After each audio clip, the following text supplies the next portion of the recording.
সূরা আল হুমজা। বিসমিল্লাহির রহমানির রহিম। রহমান রহিম আল্লাহ তাআলার নামে। ওয়াইলুল লিকুল্লি হুমাযাতিল লুমাযাহ। দুর্ভোগ রয়েছে এমন প্রত্যেক ব্যক্তির জন্য যে সামনে পেছনে মানুষদের নিন্দা করে।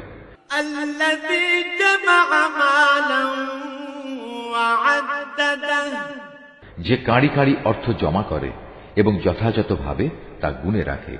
ইয়াহসাবু আন্না মালাহু আখলাদাহ।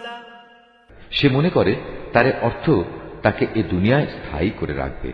কাল্লা লায়ুনবাযান্না ফিল হুতামাহ। বরং নির্ঘাত অল্প দিনের মধ্যেই সে চূর্ণ বিচূর্ণকারী আগুনে নিক্ষিপ্ত হবে। ওয়ামা আদরাকা মাল হুতামাহ। তুমি কি জানো বিচূর্ণকারী আগুন কেমন? নারুল্লাহিল মুকাদ্দাহ।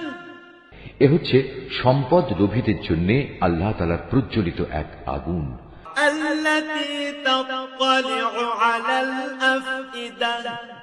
যা এত মারাত্মক যে মানুষের হৃদয় পর্যন্ত পৌঁছে যাবে। ইন্নাহা আলাইহিম মুকসাদাহ। গর্ত বন্ধ করে তাদের উপর ঢাকনা দিয়ে রাখা হবে। ফি আমাদিন মুমাদ্দাদাহ। যেন খুলে না যায় সেজন্য উঁচু উঁচু থাম দিয়ে তা গেড়ে রাখা হবে।